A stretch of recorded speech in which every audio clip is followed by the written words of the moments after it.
Friends, welcome. October 4th, 2025, Virtual Strangers, episode 229. Damn. Wow. I, of course, am your host, Mr. Wes Wesley, and with me, as always, is my good friend Roots, and joining us today, another special guest, welcoming back to the show, our good friend, Gamertag VR, GT. Thanks for getting up early, bro. That's fine, man. I worked on the railway for 20 years. I was always on call, so it's kind of nice just to know you need to get up instead of just finding out you need to get up suddenly. So you worked on you say you worked on the railroad? Is that what that was? Yeah, for 20 years. Yeah, I did like track engineering and electrical engineering, and but I was always in on call teams. You know, every other week for 7 days a week. So and my last job I was on call every day. So yeah, it's just getting up's fine. I can just grab another hour later, you know. Yeah, one of my best friends, kind of a house that I grew up in, his dad worked on the rail yard, and it was crazy, man, the hours that he worked. And when he wasn't working, he was always on call. It was nuts. You know, when I was fresh out of high school, it was one of the first jobs that I applied for, and I went up and did the interview process, and I made it through a couple of cuts. And then I didn't make it through one of the final cuts, and I often thank God 10 times over that I wouldn't have got that job, because had I, that's probably what I would still be doing, honestly.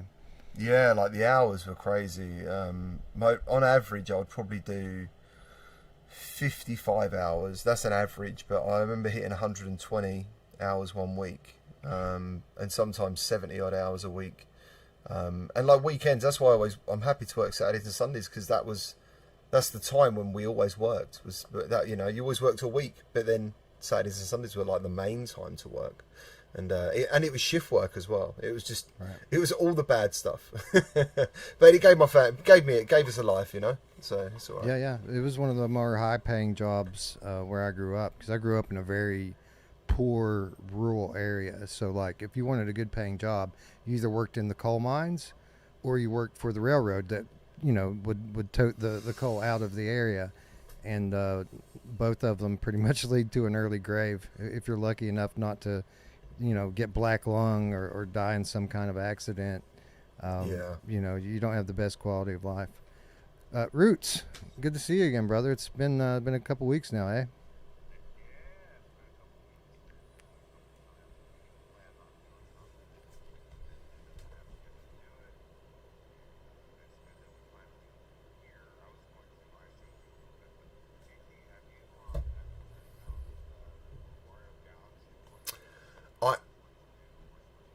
Right, so there's a couple of reasons that I haven't, right? And I have played them before on the Wii. I love them on the Wii. But I didn't expect to, I really like Sonic Racing Crossworlds. Oh, dude. Roots. You're muted, bro. Yeah. Correctly. Okay. So for those of you wondering, Roots hey, what's up? Roots had asked GT if he had played Mario Galaxy 1 and 2. Yeah, Mario Galaxy 1 and 2, yo. Damn it. Why didn't you guys tell me? Oh, wait, Wes did tell me. Yeah, the chat always saves the live stream. Yeah, so all I was saying was Sonic Racing, it doesn't really play like Mario Kart. There's some settings you need to change, like a dynamic camera, and it's like Outrun with Sonic cars, and it's absolutely brilliant. I think I've completed the demo 11 times, 12 times. Oh, nice. I keep playing it to take the edge off, because I don't want to buy it, because I'm obviously the next 3 months are really busy for VR. But the game that has just caught my attention and is what's it called? Megabonk. Is it Megabonk? Is that right? No, I don't know. I haven't heard anything. I've heard the name. Check. Yeah, I'm pretty sure. Yeah, Megabonk, dude. If you've ever liked a game like Vampire Survivors, like those games that are just like time waster, fun multiplier games, you know, Megabonk is absolutely amazing. So, and it's a cheap game. It's like £7. So, yeah. Yeah, no, I would love to play Mario Galaxy again, obviously. I just my thing is I had them as well, but I never really. My kids played them more than I did. I never really played through the full. I don't even remember much about them. So I was psyched, and I just got Switch 2 last a couple weeks ago. So Dude, it's a great console. And the Mario Kart's amazing, I think. Yeah, Mario Kart is really good. It's just it's like the Nintendo games are always the best. You know, like their own IPs and stuff. Right. Yeah. So I'm just going to put this out there. I'm sure someone in the chat, or at least someone in the community, has already tried it. But I'll point out that Sonic Racing Cross Worlds is an Unreal Engine 5 title, which makes me curious. Can this be played with UEVR? It can, and it has. Oh, Is nice. it good though? I haven't done it, no, and I've seen someone post it, and they even use like a Logitech steering wheel with it as well. It looked good, you know, like, yeah. I mean, I've got a thing sometimes with UEVR, man. Like sometimes I just wish someone would do it for real. I'm like, oh, I wish this was like truly native, but yeah, it's still. I should probably still try it, but the game itself is really expensive, you know, as games are at the moment, you know. So there it is. Yeah, our friend Paradise Decay did a video on it a month ago. Oh, I didn't know and, that. Yeah. Lunch in VR looks like they did a gameplay video as well. And you're right, they're using the Logitech wheel. Yeah. I mean, the thing is for me, like, I'm looking for games where I'm not at this computer. Like, I can just... This is where I work. I do my VR stuff, and then I can just go and chill out in another room and play my games sitting down. And, yeah, Sonic's been awesome. Megabonk's been awesome. So, yeah. Awesome. Yeah, I feel you there, bro. Like, I feel like I've lived my life in this chair. But the good news is that on the rare occasion that I do get into play VR, I have another chair. I can sit in that chair over there. So I get to move 3 feet. Switch it up and turn around the other way. Oh, I love it. Anyways, welcome back to another episode, ladies and gents. Thanks to everyone for staying up late or getting up early. This is kind of like an old school Virtual Strangers episode where we're going on in the middle of the night. That's just kind of how it worked out this time. But I'm glad to be able to be here and do another episode. Like Roots alluded to a moment ago, we've been trying for a while to do one, and the kind of menu keeps changing for various reasons, as is usually the case. But we're here now, and happy to be here. So. With that said, as I mentioned earlier, I've got an early morning, so we're going to go ahead and kick off by saying hello to our friends in chat. Friends like Chinatown D, who says she has gotten back into Hades on the Switch 2 for $7. So, yeah, awesome pickup. Kramer 3K, the always late Game Cat. Well, we're always late as well, so you're right on time, bro. Space Dennison is here. Techno Glitch is here. Radio Rump, Michelle B, Assassin 32. Hello, and hello. Zayla Maru is in the chat as well. Salvador, hello, friend. Evan Yabu is here. Who else is here? Melkaya, the Soul Reaving Game Cat. Not sure Brondo is here. Hello, fellas. Good to see you. Chrome Colossus in the chat as well. Looper, the Underground Game Cat, here as well. By the way, I know I've said this a couple of times now, but I'm pretty sure Looper and D will be on the next episode. I think we're going to do some of the episode formerly known as Game of the Month. I think is going to be the next one. So that'd be nice. Yeah, should be fun. Should be fun for sure. Alex is here. Portal Escape. Don't tell me you lost your channel again, bro. What's up with the name change? Yeah, that's what he said. He said he had taken a break because of his daughter, and I think it's his daughter, right? His baby being born, and when he was getting ready to come back, it had, I guess, been too long, and oh no, yeah. So he said he's man, probably YouTube's such a mess at the moment, dude. Oh, go ahead. Sorry. No, I see it all the time. Like, multiple channels get flagged for copyrights. There was a guy today, he'd had 2 copyright strikes that were incorrect, plus a third one on a video that he made 7 years ago. So he had 7 days to appeal all the strikes, or his whole channel was going to be deleted in the next 7 days. Right. And then they messaged back and said, "Oh yeah, by the way, those 2 videos, yeah, you're correct. They haven't got copyright strikes. They've been put back up, and the last one was an error."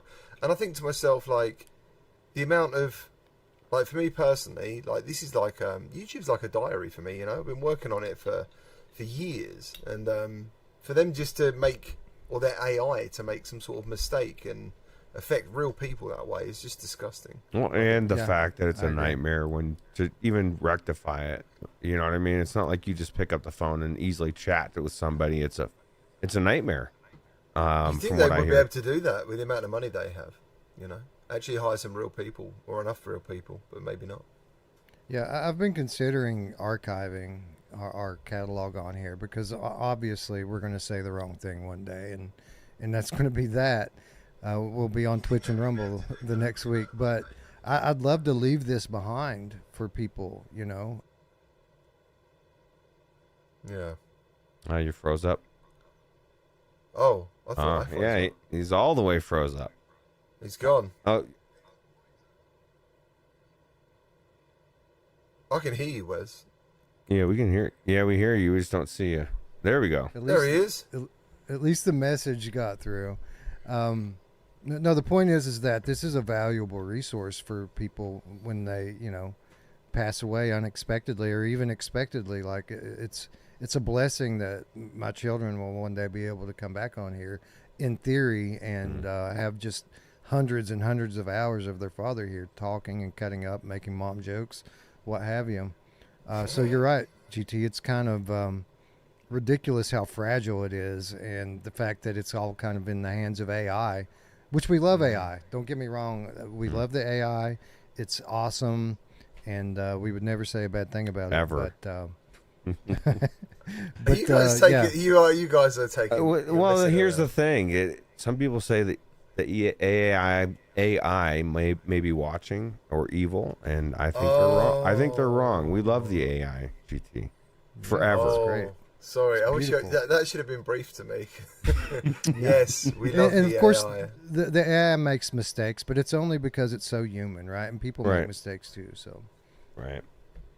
Yeah, it's crazy. It's a anyway, crazy time. I wouldn't. I think Escape Portal. I think you're right to take a break or to step back if you feel that way, because what GT said is real. It's very sketchy environment, especially if you're like wanting to make it a career or do anything real with it. It's like you're gonna spend all this time and then they change everything, and then all of a sudden you're like dancing through all these hoops to try to make the money you used to make. And I just don't like it, man. It's becoming a very not good environment that I'm glad I mostly am not a part of, you know, because There's some sort of echo going on in the chat, and I don't know if it's me or not. I can see my mic on your end. Okay. Check. Sort of weird reverb thing. Well, I don't know. That's not echoing though, because like it's not moving when I'm talking. It's just got a little bit of background. And Wes has got a little bit of background static as well. But yeah, well, that might be my air conditioner, maybe. I don't know. yeah, Looper says he doesn't hear an echo. No, okay. I did listen to the stream. 1 second. So maybe it's maybe you've got two windows open, and there really Put is a an echo. noise gate on mine, so that should help. a little Yeah, bit. everybody said no echo here, so I don't know. It's a crazy world, but yeah, I just think it irritates me because I know a lot of people like GT do spend a lot of time, and it's their life, and I feel like YouTube is kind of jerking people around, and I don't like it. So Indeed. I would say my Grandpa- mic doesn't sound very good, if anything. You sound good to me, bro. Like, Yeah, I don't, on the stream it doesn't. I don't know why, but somebody said that they could barely faintly hear me or Chrome Colossus when I was muted. So that means I got to be bleeding into something. That's weird. Anyways, Grandpa Barbecue or the Game Cat is here as well. Cop Dog in the chat. What's up? Gabriel 004. What up? Melchiah. Did I say hello to Melchiah? Hello, Melchiah. what up? Game Cat Behemoth is here. Evan Yabu is here. Ion the Icon says it's been a minute. It has, friend, indeed. Um, who else is here? VR Pro is here. Hello. That might be better now. See if anyone says if that's better, because I think it was trying to capture both my mic and my camera mic. Yeah, maybe sometimes. Sorry. Yeah. It's all good. It's all good. Kramer says he's here for the visuals anyway. There you go. Midlife Kid is here. Space Dennison is here. JLW99. Hello. Phenomenal in the chat. Welcome. We had a couple of tips as well before the show. We had Not Sure Brondo, $10 tip, says a thief is rushing to reach the Maid of Sker, which is on the line. True that. Indeed. Let's see. And then that dank cheese says, unfortunately, I can't catch the live. I've got work in the early morning. I just wanted to say I appreciate you guys a lot. Thanks and much love. Well, we appreciate you. Thank you very much for saying hello, and thank you for the donation. We appreciate it. Yeah, and enjoy the replay. What else is here? I think that might be everyone. Do we have anyone slip in? Let's see if we have any slippies today. People blaming Tonight, GT. as it is. They have every right to. I will take it. I will take it. Sorry. Hey, well, we Yeah. always have. It's par for our podcast, and it's part of the charm is the troubleshooting. People actually have said they miss it sometimes. Do you know what? It's weird. Sorry, Wes. No, go, Wes. Sorry. Do you think? I'm just trying to catch the slippies. Ghost Tag Gamercat, Ghost Tag Gamercat, and JTB slipping in, Inferno 9 slipping in. Do you know who else likes it when it slips in? Yeah, she does. Yeah. Thanks everyone. Thanks for stopping by. Thanks for again staying up late with us. We appreciate it. People say I'm quiet. I might be because my face got away from my microphone for a minute, or it may be shenanigans within OBS, which is often the case. Well, it still says 200%. I like the fact you're blaming your face. I thought that was great. Might be my face. My face is responsible for lots of problems. Let's be honest about it. What's up, Matty Fat Bat Cat? Good to see you. GT, you know, I struggle to kind of keep up with the games these days. Obviously, with the increased frequency in the holiday season, it's a lot to keep up with. But I do kind of keep my finger on the pulse a little bit of what's going on, and I keep hearing people talk about this Meta Hyperscape, and this was a feature that was revealed during Meta Connect this year. To be honest, I was quite surprised on how quickly they've rolled it out.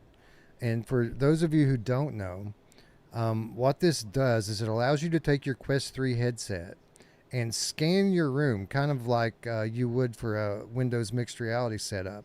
Just use the cameras on your headset to scan your room, and it basically creates a real 3D version of your room in VR that you can then, be inside of and move around. And everyone keeps just talking about how blown away they are with the quality of this, to the point where they're saying that they can almost not tell whether or not they're in pass-through or they're in their virtual environment. So I wanted to ask you, GT, have you tried this yet? And if so, what are your thoughts on it? So part of the reason that it's here or it seems so sudden, is because last year at Meta Connect there was a company, I can't remember the name of the company, that developed this technology, and they let us demo it, like the guys there that Meta had sent, and they had, and honestly, technically it was like jaw dropping, and the environments, like as admittedly as we like in this demo, you'll get Gordon Ramsay's kitchen, you'll get some of our famous people's areas, a couple of bedrooms, I think, something like that, a sound stage, a UFC arena. But the demos they gave us was like a workshop, and it was multiple staged levels. There was just so many reflections, so much detail. It was unbelievable. It was amazing. I was like, wow, this is going to be incredible. And I think Meta have done what Meta do best. They've bought the technology and now made it into Hyperscape. And yeah, it is brilliant. So I did.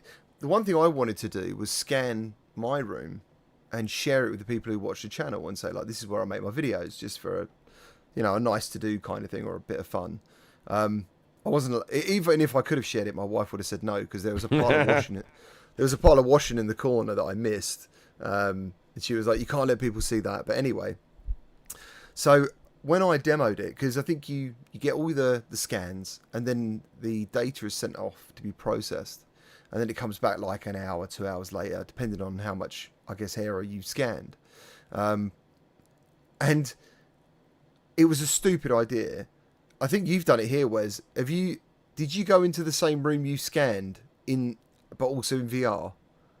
Well, I haven't done it, actually. I haven't Oh, tried I thought this it. is your video. Sorry. No, this video belongs to Jeff Rayner. By the way, shout out Jeff Rayner. Love you, bro. Miss you. But no, I pulled this off of YouTube from a dear friend. But it looks great, man. What really blows me away about it is that the mirrors work like mirrors. Like, you can move around and see the room shift in the mirror. And windows, same thing. Like, that doesn't seem like it should work, but the reason it does. Yeah, the reason it works is there's 3 stages to every scan. So you do an initial scan of the room, then you do a secondary scan of the room, but much slower. And in Quest, when you do your Guardian, and even in PlayStation, you see the grid fill up around your room, and it lets you know that the sensors are getting all the right corners and stuff. And basically, it's a very long and detailed process of that in every part of the room. And I think it even does it a third time, telling you to go up to things that are highly detailed. So all my like transformers and figures, I was like up and down, taking my time to make sure, because I thought it'd be really cool to share. Anyway, so I did a really stupid thing. I stood in my room right here and then went into my room in Hyperscape and I was walking around forgetting which room I was actually in, and I walked into this desk so hard, full pelt, like everything fell out. I was like, oh my god, what an idiot. And then but that to me just proved how immersive it was. But the best bit was I got my wife to do it downstairs. So she was in my room downstairs, and then she went to Gordon Ramsay's kitchen and she was like, I don't like it. I was like, why? She said, I think someone's going to come in. I feel like I've broken into this guy's house and I shouldn't be here. And I thought that was brilliant. So yeah, it's fantastic, and it's free to try. That's a good point. So it's not shareable yet, but I think one of the things Zuck said during the keynote a couple of weeks ago is that it will be shareable soon, and didn't even say that, like, you're going to be able to be in your space and invite people in with you. Did I read that wrong? Yeah, so it'd be like Horizon. You have your Horizon avatars in there. This is something that Apple does anyway already. So yeah, it's as I know they don't tend to say it, but they definitely have been trying to replicate everything Apple does while trying to do everything they're doing. They're trying to do everything. And vice versa. I just read an article that Apple's scaling back on their Vision Pro to work on glasses because of they're kind of chasing Meta with. It's kind of weird. They're both kind of trying to one up the other. I think it's interesting. Yeah, but VR. I mean that it makes me wonder what's going to happen with VR, dude. I don't think competition's good. Competition's good. On the other hand, though, like, we can see a concerted move away from gaming focus now, right? Like, obviously, Meta's tried a couple times in the past to kind of move away as gaming as their base foundation, but they've never been able to pull it off because that's where all the users are at. Now they've been seeing some success with these Ray-Ban glasses, and now the newer glasses that they have out. And there's market validation. It's obvious people want that. So I think this pivot, and don't get me wrong, Meta's not abandoning gaming. No. They're still, honestly, Meta's the only platform holder that's funding big exclusives right now, from what we can tell. So, but it's not going to be the center of everything anymore. So that is unfortunate. But for the tech as a whole, I think competition is good, and I think with seeing technology like this, it just shows you where we're going, and it's an exciting future. Everyone loved the original kind of Rift home that you're in, and then you could invite people into it, and then they just kind of put the brakes on that, and everyone wondered, what the hell, what's going on? Where's the thing that replaces this? Well, finally, now years later, we're seeing the thing that's going to replace it. A year down the line, 2 years down the line, and it should be pretty cool. Yeah, I mean, the crazy thing is they're trying to lay virtual screens and stuff on reality. And I think it's really funny that all these people who probably have never even used a VR headset are suddenly like, oh, I'm loving having a bit of a bit of augmented reality in my reality. And one day they're going to surely go, do you know what? I just want to escape reality. I want to go to virtual reality.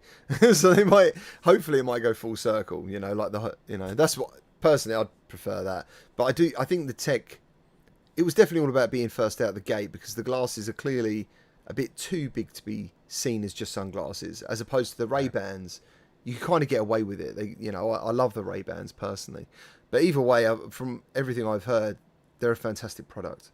They're very expensive, but then in comparison to, I guess, Apple Vision Pro, they're not. But I don't know, man. They're not something I'm rushing out to get, but I'm excited to see where it goes for sure. Yeah, it's cool that they've got waveguides in a consumer product now, because that was supposed to still be years out. So even though it does have a limited field of view and it's in one eye, apparently the resolution is pretty good, and the brightness, well, certainly it could be better, is good enough to use on an overcast day, we'll say. Anyways, enough about all that garbage. Let's talk about what people came here to hear us talk about. And let's talk about some games. And a brilliant surprise this past week, as Rush VR Apex Edition was revealed as coming to PlayStation VR very soon. And I have a couple of thoughts about this. Game aside. First of all, I'd like to talk just for a second about the binary mill. We've always kind of held the binary mill in this position where they're underrated as a studio. We've always felt like they're good enough to be considered among the best of the VR studios, but they never quite got the recognition they deserved. But over the course of the last year, with Into Black and all of the other stuff, they brought Resist over to PlayStation VR. I think they've really taken it up to the next level, and I think it's really good to see, because they've deserved this kind of recognition for a while.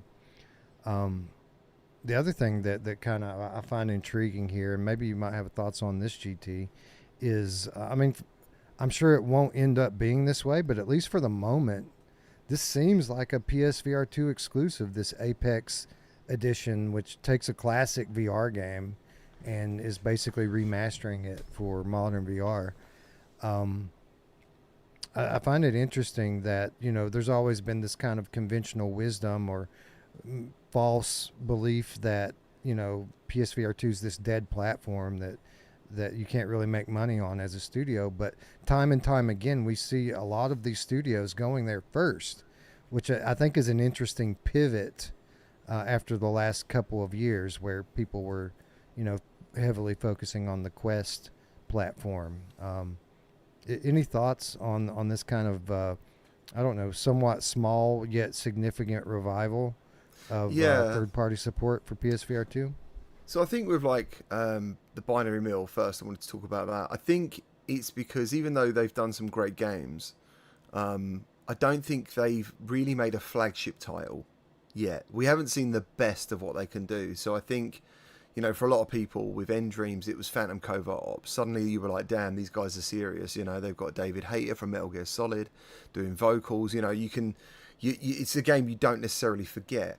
And yeah, you're right. Like, when you look back at all the games they've done so far, they've done like that racing game. What was that? Like, really cool, like car racing game. Mini Moto Racing X. Mini Motor Racing, and they even put a Rocket League multiplayer game in there. Like, Yeah. and I thought it was brilliant, you know. And you know, like all of us doing this, we shout about how great these things are, and that's all you can do, and hope people pick up on it. But Rush was, I think, one of the first binary mill games that I think I ever played. And yeah, it was brilliant. And I think I'm very excited to be checking it out again. It's going to be a blast from the past. I'm really hoping to get together with some of the old PSVR boys, which would be cool. You know, AJ, maybe Brian. I don't know if he wants to, but I'd love that. And yeah, so the other thing, I think Binary Mill have really mastered PSVR 2 now. You know, like, they hit a few snags, I think, with Into Black on launch. There was a couple of things people weren't happy with. I can't remember what it was in my review. There was a couple of technical issues, nothing major, but there was a couple. And I think after a while, they've really become like, yeah, we can really get some good results out of this. And maybe it doesn't take them too long to do the ports. So yeah, I'm excited, man. I'm really glad. And yeah, as a studio, we've got a lot to thank. You know, a lot of them to thank for. Yeah, they've got it down to a science now, man. I think this is going to be their fourth PSVR 2 release, and the third in a year. Like the first one they brought back was Gun Club, which I was a little surprised about. Honestly, you know, not that Gun Club VR isn't a awesome I haven't title, played but that on PSVR 2, actually. I haven't either. But it's, you know, it's kind of a early gen, like, tech demo kind of, right? Like, go shoot guns in VR, right? But the guns were good. Like, the guns felt amazing. Yeah. Yeah. It makes you wonder how the adaptive triggers and stuff came in, you know? But then they brought Resist, which was kind of an underrated title that was a Quest exclusive for a while that eventually moved out. And then Into Black, which everyone loves. And what I love so much about this Rush VR is it really appears that, you know, people making noise on social media and online is responsible for this. We said we wanted this. Everyone loves Rush VR. It was a favorite back in the day. And Roots, this is just kind of proof positive that some concepts just work in VR. Like, this game was initially made for Gear VR, if I'm not mistaken. This was a mobile VR game that got ported into PC, then over to PlayStation, and now on the PlayStation VR 2. But I'm excited for it, man. This just works. It's a simple concept, but it's an intense experience, and I think that this is one of the things that VR does best. Yeah, because you know what? You could even have seen something like this when we were a kid in an arcade game where you could have been, like, literally controlling a balloon or something going. I mean, but you're in here and you're flying and it looks amazing. It looks like the graphics are, like, even better than they were before. So I think, like you said, it just it's perfect for VR. And GT, you were talking about wanting to get in and play some multiplayer. How many games do we have that aren't shooters that we can get in and play 12-player multiplayer in? There's not many. Yeah, exactly. I mean, it wouldn't surprise me if they did this. When's this due out, Wes? Is it November? Was it suddenly Yeah, I want to say soon. I don't know exactly what the date is, but it's not going to be long. I wouldn't be surprised if they do Mini Motor Racing as well, unless it's already on PSVR 2. It might be, but yeah, that's like they probably are just hitting their back catalogue really hard at the moment. Yeah. So yeah, I mean, that's certainly possible. We'll probably see this, I think, come to PC sometime shortly after it comes to PlayStation. It only makes sense. Or, I mean, it's already on PC, so maybe not. That's an interesting question because you can play Rush VR on PC right now. So how different is this version? I guess is really the question. Is it worth a second launch or even an update? I mean, recently we saw Hitman VR on Steam finally get the updates that came to the PlayStation version. I'm wondering if there's enough here with Rush to justify something like that, or if we're just going to be, kind of moving on to the next thing. I mean, if I was them, I would also, in marketing terms, hit the Quest 3 Enhanced Edition at the same time, and just get everyone cross-platform. in this game, you know, because the more people, that's what keeps games like this alive, you know, is a user base, and people trying to fly down these mountains and race down these mountains as quick as possible, getting the best time. It was a blast, dude. It's such a simple concept, but Wes is right. It's if you get a little bit of headset rumble in there as well. I've heard 120 hertz on Pro, like it's going to be awesome. Yeah, no, this absolutely could work on Quest, and like, you know, it depends on what path they want to take. Like, you know, doing an enhanced version for Quest 3 makes a lot of sense because I think a lot of the premium gamers have upgraded now. We saw news this past week that Quest 3 and 3S has now overtaken Quest 2 on the Steam survey. So there's a lot of headsets out there now. But if they wanted to make this game run on Quest 2, I think there's a case here for like a free-to-play version, right? Where like maybe you get 2 or 4 tracks free-to-play and you capture that younger audience that is so prevalent on Quest 2, and then maybe people can buy up and buy tracks individually. I think there's a few older games that would work for. To the Top is one I talk about a lot. Like if they could do a free-to-play version of To the Top, I think it would do very well. Right, especially if you kept the multiplayer behind the paywall. You just you could play these 2 tracks, right? And then you could see all the other ones, but you can't have access to them. And then you can play with your friends too if you buy it. So. Or yeah, like the walkabout model, right? You buy a track, only one person has to own it, but everyone can play it. That'd be cool. Like that makes sense. To the Top, Wes. That's a blast from the past, man. Jeez. Still a great game. Still a great game to this day. Jeez. Wow. The multiplayer was a little bit painful to try to kind of get everyone in the same lobby and kind of figure out what you're doing, but just a fun game to play alone or with friends. So I love that game, dude. Yeah. Jeez. Yeah. How good was the soundtrack, bro? Like it was just great. It was just such a great game. Everything about it, and it had that real skill level hit. You know, so good, so good. It just one goes of the few back games. Sorry. Just goes back to what we often say and wonder. You know, is the best of VR behind us because the first generation was just so good. Yeah, it was good, but it was one of the few games that Jacksepticeye made go viral. I think he did To the Top, so did PewDiePie, and I think they also both did Winlands back in the day, you know, when it was kind of really cool to say the word VR. Wow, right. This is in VR. This is in VR. When it was cool and expensive and no one could have it. Yeah. Yeah, that's it.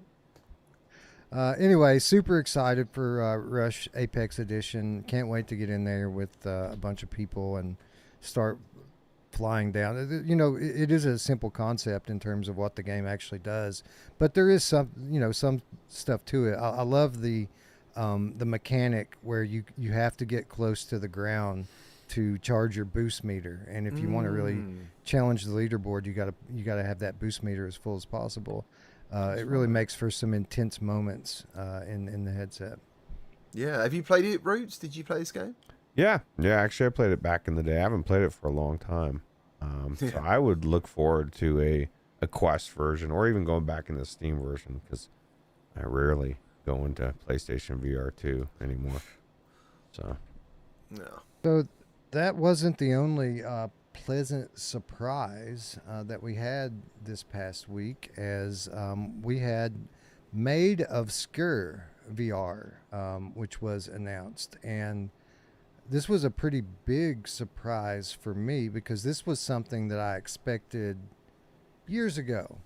And for those of you who don't remember, Wales Interactive, the developer of this game, actually is no stranger to VR. They've done other VR games before. They did Time Carnage, and the last VR game that they did was a game called Soul Axiom, and their direct follow-up to Soul Axiom was Maid of Sker, and we all kind of assumed that this was going to be a VR game as well, and as it turns out, it wasn't. This was a flat release. It was a horror game released about 5 years ago, and this marked a kind of a turn away from VR for Wales Interactive.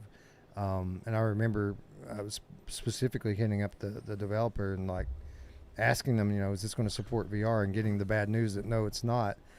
So I just kind of wrote it off, and it's been years and years since then. But here we are back again, and bringing this game, which I guess did fairly well, for an indie horror game. But now, finally, after all of these years, coming to VR, and as someone who is a fan of VR horror games, I'm pretty stoked for it. You familiar with this title at all, GT? I'm not at all. I'll be honest, I have not heard of this at all. And I'm trying to figure out if what we're seeing is gameplay or cutscenes. But it looks like a lot of pre-rendered stuff. But yeah, I mean, you see like 8 out of 10, 9 out of 10 things on the front of it. But yeah, I really couldn't tell you much about it. But I definitely remember Time Carnage. Yeah. I remember that. Dinosaur shooter. Looper said they did Don't Knock Twice also. Oh, good call, Looper. Thank you. Don't Knock Twice. Yeah. Don't Knock Twice was a PSVR 1, and it may have been on Steam as well. But it was a film tie-in. Yeah, of course. That was the first game I ever streamed. Really? Yeah, it was the game that actually, because it had lots of glitches, and I found it really funny. And I think there was I had this lady who was like semi-naked, flying around and getting glitched into walls, and it was the first thing I thought it was so funny to watch. I thought I'll film this or stream it. It's funny, being the horror game enthusiast that I am. Kind of surprisingly, this is one of the few PSVR 1 horror games that I never played. I never played Don't Knock Twice. So it's interesting to hear it come up. It's an OG game. That is an OG PSVR game. Shout out Looper for being an OG. But no, I just want to mention this. Roots, isn't it funny? One of the biggest criticisms of VR and PSVR 2 catalog and specifically is that all the best games are horror games. And now here just comes another one to kind of fit the stereotype. Yeah. Well, I mean, games that sell do well. So, or I guess they're the ones that do well sell. Either way, you want to look at it. And clearly horror Radio does. Rent's going to play it? So, what's that? Think Radio Rent will play it? Oh, I wish he would. Come on, Radio Run. I'd love to see him get in there for Resident Evil 8. That was cool. Or 9. Has he got a problem? Coming out soon. He doesn't do horror games. He won't. He doesn't do them at all. Like He won't do even zombie games. Yeah, like even games that aren't really horror, but they've got zombies in them. Have you got an example? Yeah, I mean, like zombie games, I wouldn't call horror games, personally. But it's quite funny. He won't play Saints and Sinners, like all-time great VR game. Won't play it at all. What about if they gave him a cheat code just for him and it was like God mode? Would he be fine then? Is it just because he doesn't want to get bit or something? I don't know. Maybe. Grandpa Barbecuer, the game cat. He sounds like a cool guy. He's a grandpa and he does barbecue. It makes me hungry every time I. It does, yeah. I'm just imagining a granddad cooking barbecue. I'll be like, "Hey, granddad, what's up?" He is a cool guy. I can verify that. He was a cool guy. Cool. He says he's in with the $10 Australian donation. Thank you so much. It says off-topic question. Answer later. Don't want to derail. I think the newer Wanderer is about to launch on Steam soon. Do you think this means we'll get the needed update for PSVR 2 so I can finally buy it? Sadly, no, I don't. I think this just indicates that they've been working on getting the game to new platforms versus fixing it on the platforms they're already out on. My hope, GT, I don't know if you want to talk on this at all, but my hope is at least hope that the Steam version of the game isn't broken, right? Like the PSVR 2 version happens to be and remains to be. I think Grandpa's making a really good call, actually. I think they will update, personally, because I think the first thing people are going to say is exactly what he's just said online and in socials. They're going to say, is this game fixed now? Now, I'll be honest, I actually think Wanderer, and it is kind of broken. I can't remember what I said about it in my review now, but I still loved it, and I completed it, and I enjoyed it, So I can't remember I can't remember what I said in my review. I'll be honest. I can't. All I know is I think back on the game fondly. You know, I really enjoyed it, especially on PlayStation. I thought it was excellent. It looks fantastic. Like, there's some moments you just think this game is insanely detailed, and the puzzles, they're just brilliant. I think the game is honestly brilliant and very smart, technically clever. But yeah, I mean, there was some issues. I think the reason part of me struggles to remember what is relevant and what isn't is I play tested this game for them Gotcha. months before, and that was broken. that was like a pole appearing in the middle of the room and then just spinning round and round, you know, and stuff like that. And you're like, what is going on? So yeah, I can't quite remember what I said in my review, but hopefully that is the case. I think at the moment, making noise for VR is something all developers should capitalize on. You know, if something's happening, like, let's echo this as much as possible. So if I was them, while people are paying attention, I would make sure that the PSVR 2 version and the Quest version is the best it can be at the same time. So, For what it's worth, Looper has a good point in the chat. He says, how do you know it remains broken? And that's true. I don't really. I'm just going off of sentiment and word of mouth. So it may be fixed now. If it is, I'm not aware of it, and people aren't talking about it, which is kind of the bummer that comes with releasing a broken game, right? Like a delayed game is eventually good, right? But a game that launches too early is bad forever. And that might be what's going on here. Maybe they have fixed it and just no one knows about it. Looper makes a good one. He said, I was able to finish Wanderer. Had some ridiculous bugs in it. I also had the same kind of bugs in Batman, and everyone loves it. So, like, I mean, that's the thing. I don't think I told anyone not. I can't remember. I don't think I told anyone not to buy it. I think on Quest I was like, hold off. But I think on PlayStation I was like, yeah, you should buy it. But I don't know. That's how I remember it. Sorry, I didn't have very many. Clearly, people like Grandpa Barbecue or GameCat, they have been holding off on buying it because they're under the impression it's broken, and he's still wondering, is it broken? As it's about to release on another platform. And so, like, just the fact that this whole conversation is happening isn't good necessarily for the game.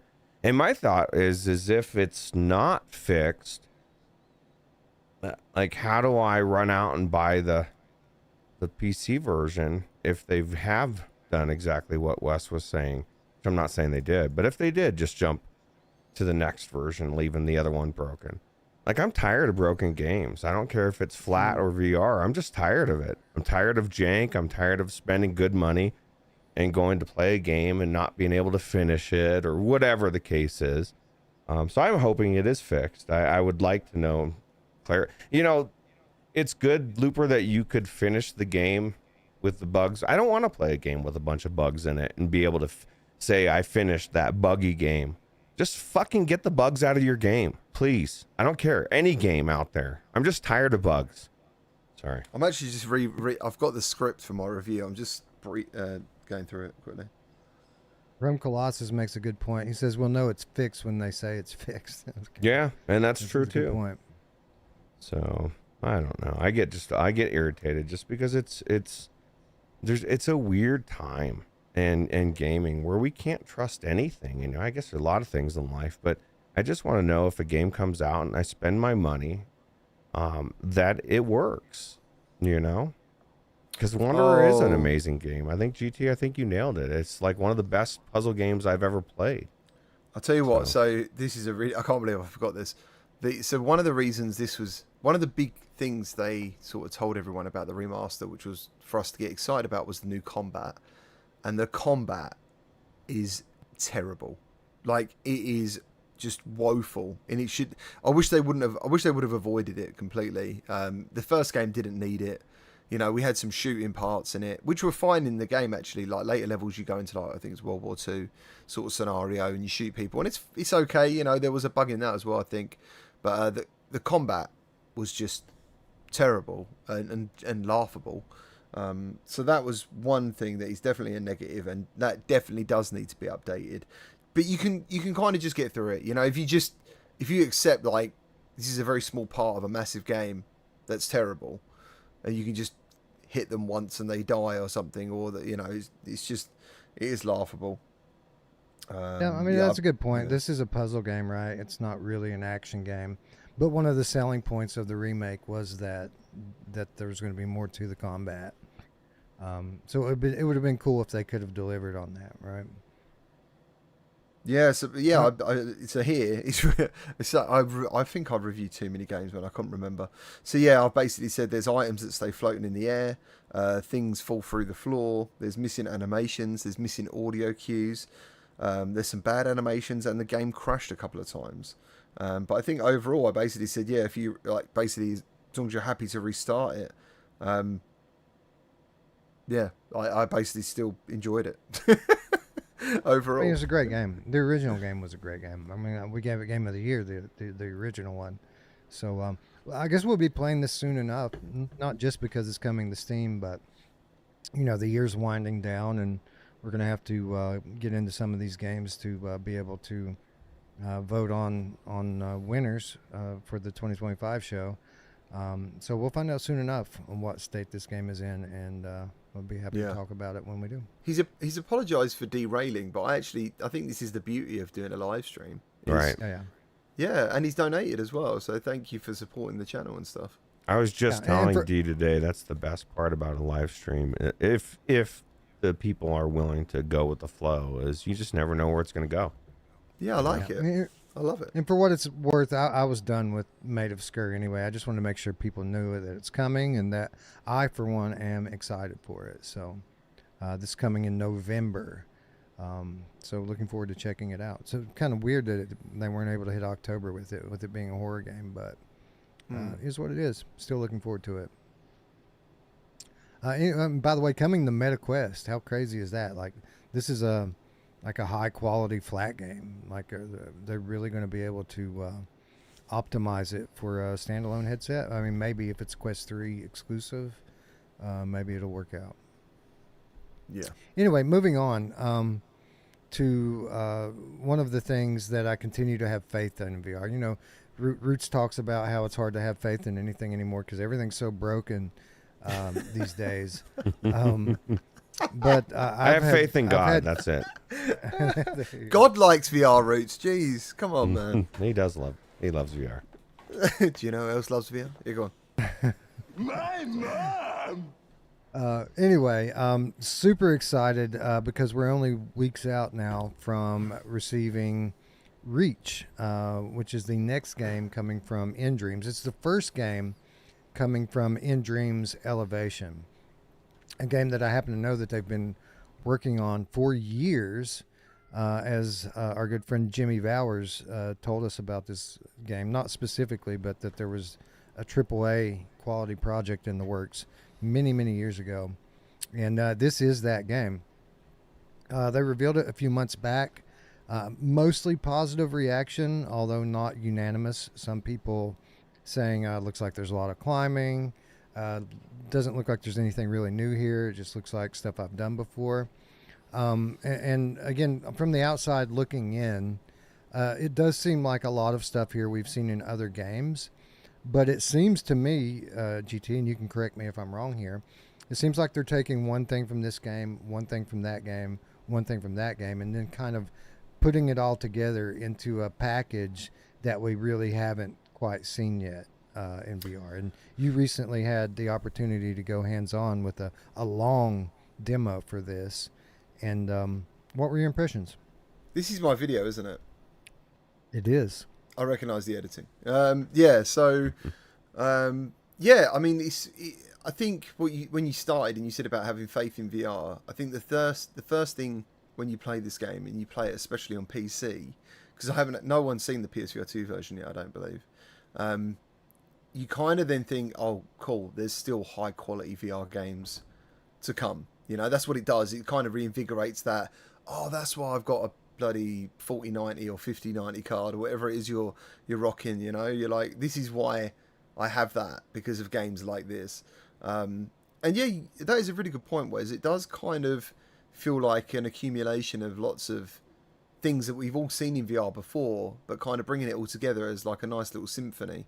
But yeah, I'm really excited for this game, and I don't want to seem like a down on it at all, but I don't know how this is going to play out fully.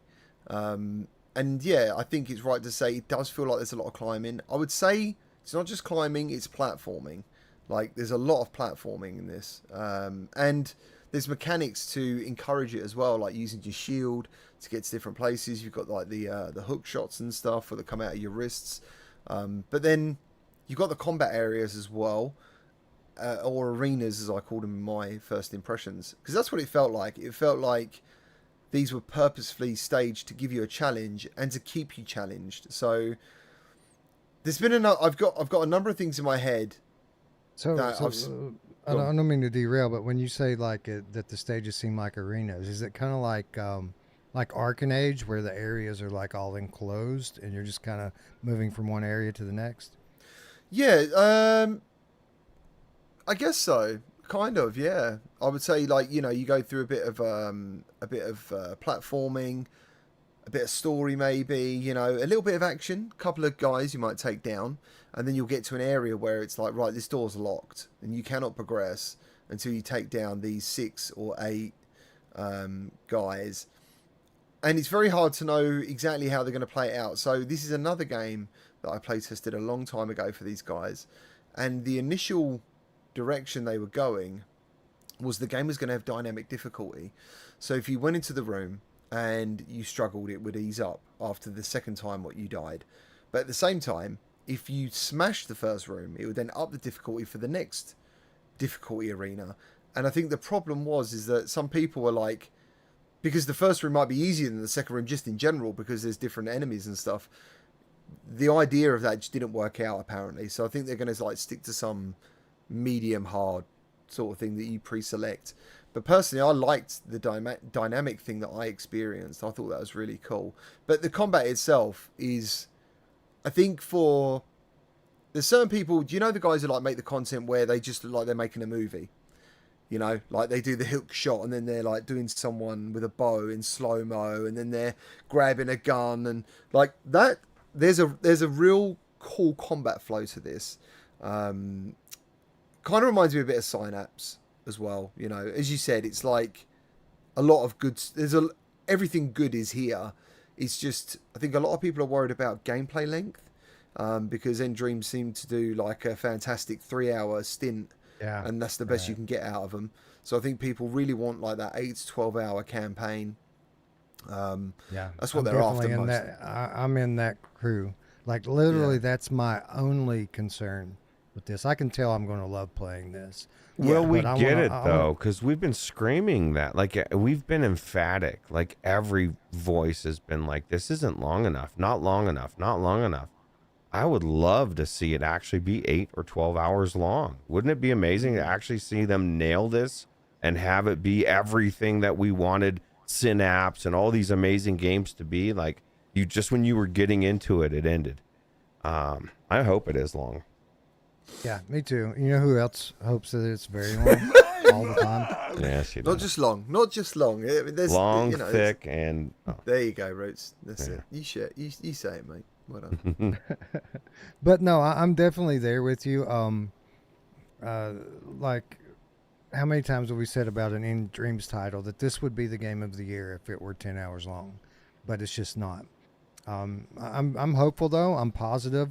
I mean, at least with Synapse, they tried to kind of backdoor their way into gameplay length because it did take about 8 hours or so to roll credits on Synapse. The only problem is that they made you play through the game 3 times to roll the credits. So, that was, oh my god, dude! I couldn't believe it because again they had David Hayter in there doing the voice for whoever it was, and you kind of see him at the first time you complete it. You see his body on a thing. And then you start the game again. It's like, you've got to go deeper into my mind. I was like, oh, okay, cool. And you play it again. It's like, no, that's not enough. You got to go deeper into my mind again. And then you think, cool, like at the end of it, I'm going to meet Solid Snake or something. And then you get on the beach and a helicopter takes off and you're like, oh, that was it. That was, yeah. And I think that was the problem. You know, No big boss. Like like a big boss fight at the end of that would have made such a difference. such a great game in every other way. Yeah. Oh yeah, minute to minute. I don't think there were any games that came out that you could play and have a funner 5 minutes at a time than that game. Still the best application of PSVR 2 specific features of any title in the library. Just gonna say, man, best tech demo the PSVR 2's ever had. It was a long tech demo. That was good. 3 hours. That's a good point. That was probably the brief from PlayStation. They're like, we need a 3-hour tech demo, and Endreams are like, that's exactly what we do. We got this. Yeah. Well, the good news is their games get better and better every single time. So, like Wes said, I am not worried about if I'm gonna love playing it. It's just I want it to be everything I've wanted it to be from the beginning. And I think it's going to look superb on, like the Quest. I think they've done when you think of how great the game looks on PC, and I'm assuming it's going to look just as good on PSVR 2, knowing what these guys have done in the past with the platform. I thought they've done a fantastic job with the Quest version, so yeah. So I'd like to dive a little bit deeper on a couple of things we already kind of skimmed over.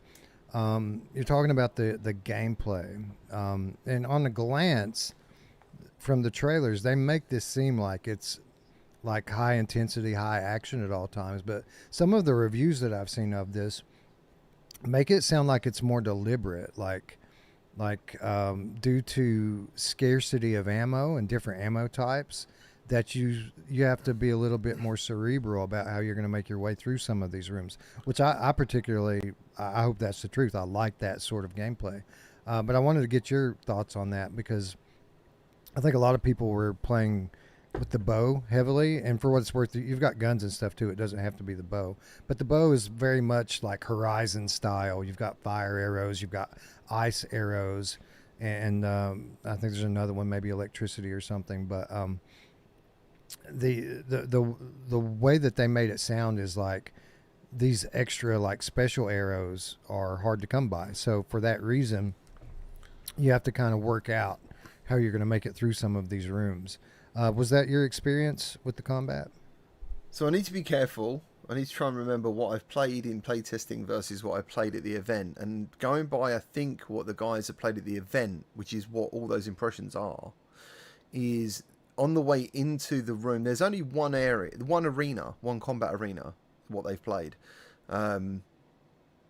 And as you enter the arena, you get the wall of flowers, which basically has the yellow flowers that you use for health.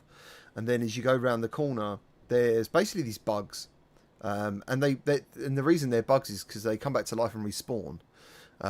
So they're on a cooldown timer. So technically, you can have infinite arrows, depending on what you can get. So I believe in the first arena and around in the arena, there's ice, shock, and fire. Fire is on the way in. Shock is on like the top left, and the other one somewhere else, ice or whatever. And I believe ice is how you... I can't remember, either shock or ice are the two that enables you to steal the weapons. I think it might be shock. If you use shock, then you can then steal the gun out of their hands. Ice has got like a combo effect. So you can shoot someone and anyone in the vicinity also freezes. But there's other things we haven't seen yet. Like the shield can be powered up. And you'll see it in part of the trailer, and that can go from being something that's defensive to also doing damage. And no one's played that yet. So, yeah, as far as I know, like the scarcity side of things is you would go into the level, maybe you use all those arrows in a panic, maybe miss some shots, and then you go to grab one of these bugs and they're not ready. Like they haven't respawned yet. And that's when you're probably going to be in trouble. Is there progression to this? Like, can you level up your weapons, level up your character, level up your shield? I've not seen any of that. Looks like I'm just going to say, though, the shield clearly... When you say level up, I'm thinking this game will unlock new technologies as part of the game's story. But I don't think there's any like XP for you to spend, So it's very much like a cinematic action adventure game. Yeah. I think later on you'll come up and this guy will add something to your shield, for example. Sorry, Roots. Yeah, I'm trying to think of what I was gonna say. It looks like something. That's all right. It's all good. Cool, sorry. Other question I had was with regard to the climbing. No, that's what I was obviously, gonna say. Yeah, I was Okay, just go ahead. this is the climbing. I was just saying it looks like you can climb everything, even the arrows, right? Yeah, I was really gutted in my video. I never really spoke about that. Yeah, pretty much you can climb everything. And I think that was one of the things that really shocked me when I did the original playtest was there was like a crane. It isn't in the demo, but there was like a crane thing further away in the town. And I just thought, oh, I'll go and try and climb that. And literally, you can climb everything, and which is really awesome. Yeah, it's what they did in Synapse as well. You can just literally climb everything. Yeah. One thing someone said though that that kind of made me, because I like climbing in games, but it gets to be a lot after a while. Your arms get tired and it gets boring, right? Like for in many games. But I heard someone kind of describe the climbing in this game as it isn't just hand-to-hand climbing, but you can kind of fling yourself up. And it made me think of like Stormland, which is probably my favorite climbing of any game, is how you climb in Stormland. You just kind of throw yourself up the side of a mountain or something. Is that similar in your mind, GT, the climbing in this game? Can you kind of like literally throw yourself up and skip rungs on a ladder, for example? Yeah, all that, dude. This is like the perfect VR climbing game, But like you, I kind of hope it's not continuous climbing. I mean, to be fair, with Horizon, and I would never argue with anyone who says, "Oh, this game's got too much climbing." It clearly did have too much climbing, but I never didn't enjoy it, Right. personally. The climbing was good.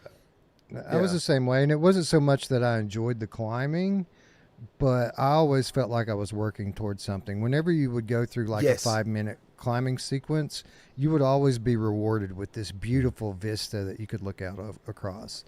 Yeah. There was so one for that bit, reason, dude. it didn't Like, bother do you me. remember like there was like a wooden tower or something you climbed up the inside of?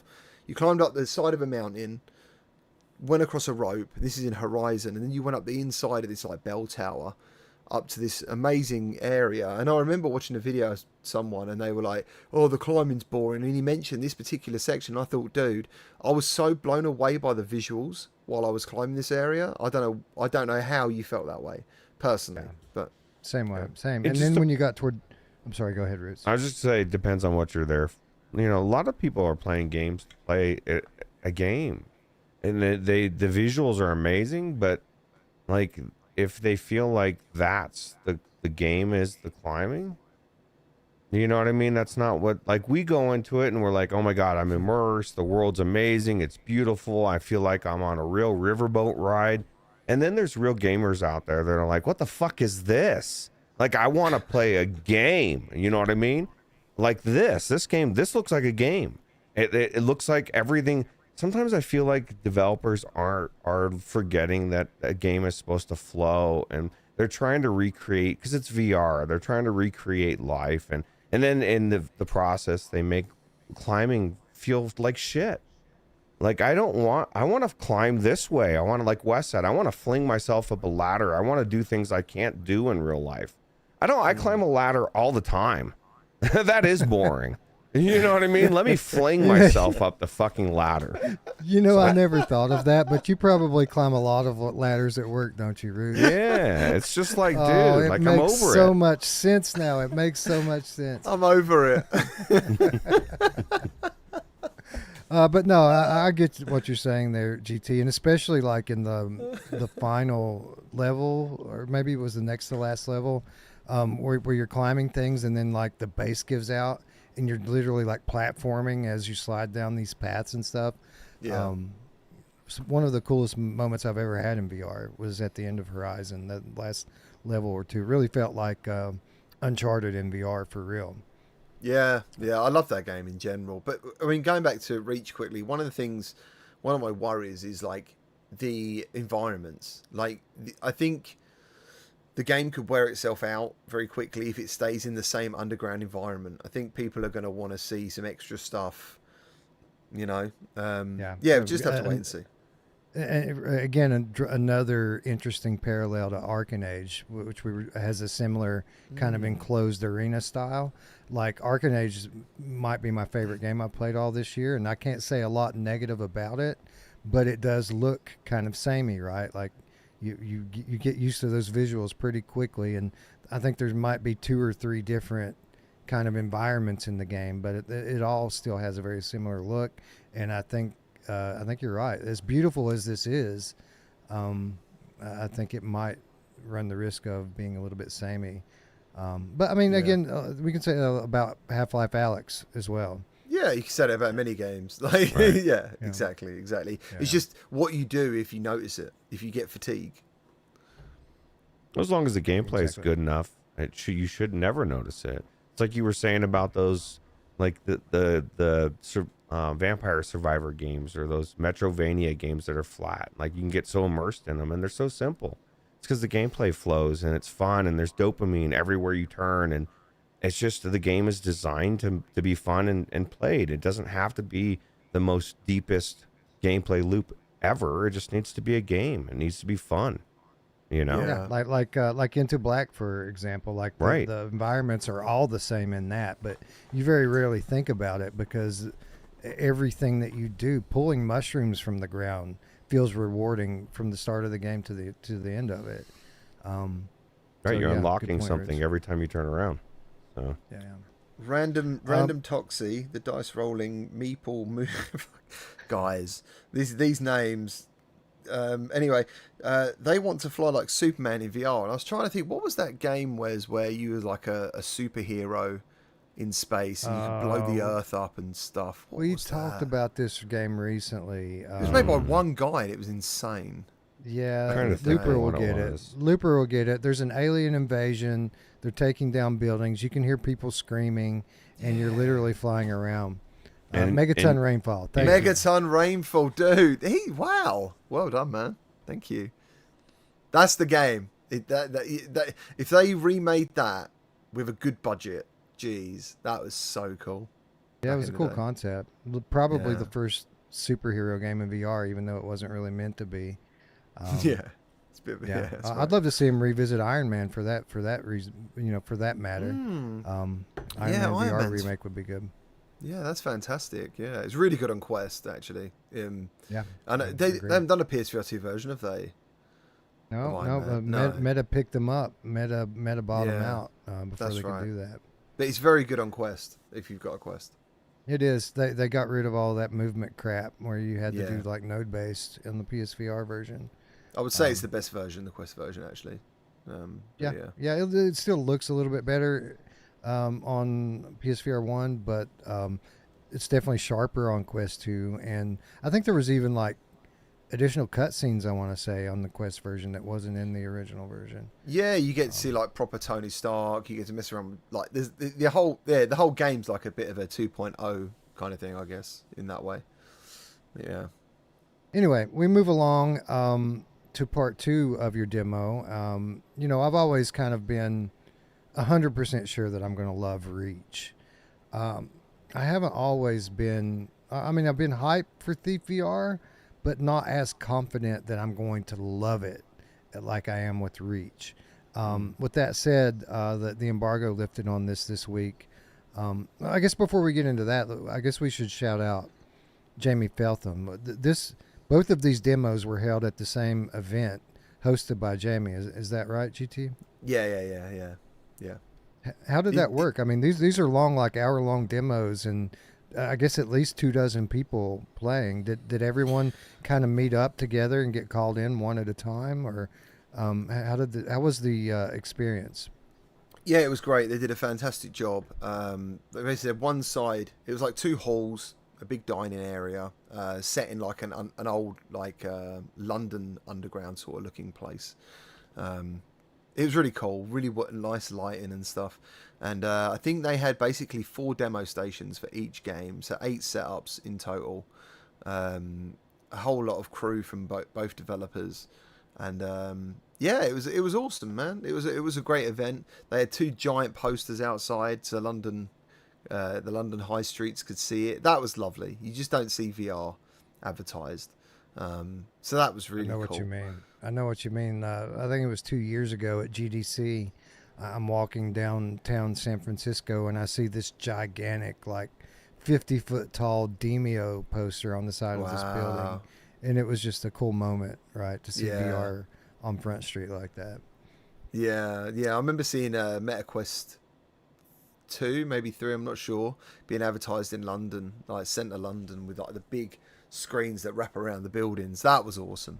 That was really cool as well. I was like, wow. Yeah. Anyway, Thief VR, this coming to us from Vertigo Games. And you know what? For what it's worth, we talked a moment ago about how Binary Mill had leveled up into kind of they're starting to enter the conversation as one of the top tier developers. I think no one has leveled up over the course of the last 3 years as much as Vertigo Games. They got bought out by Embracer Group a few years back. Embracer Group, not heavily involved in VR, but a kind of a mega corporation that owns a lot of IPs. So we were all kind of wondering, is Vertigo Games going to kind of move to flat games now? Or are we going to start to see big IPs come into VR? And thankfully, that's what we've seen. With Metro and now Thief VR, we're starting to see the promise. But not only that, we're seeing Vertigo as a studio evolve as to a studio that can do more than just an action-based zombie shooter, right? Like the Metro game was a very nuanced game, and not everyone loved that, admittedly. But it was a great example of storytelling in VR with small elements of different types of gameplay throughout. But we see further kind of progression from them here with Thief VR. This is a celebrated flat screen IP, a game that has had four different games come out in the flat realm. The first three obviously much more celebrated than the Thief 4, but people have been hungry for a Thief game for many years. They've wanted a new one, and now we're getting it, but it's exclusive to VR. And GT, I kind of led into this segment saying, well, I've been hyped for this, but maybe not as hyped as I was for Reach. And the reason for that is that Thief is a stealth game, and while stealth can be better in VR than it is anywhere else, if you don't do stealth right in VR, it can get old very fast. By the time you're 2 hours into a game or 3 hours into a game, Home Sweet Home comes to mind. Like, I loved Home Sweet Home, but like, honestly, after I got through a few levels, the gameplay wasn't fun anymore. It was just hanging in there for the scares.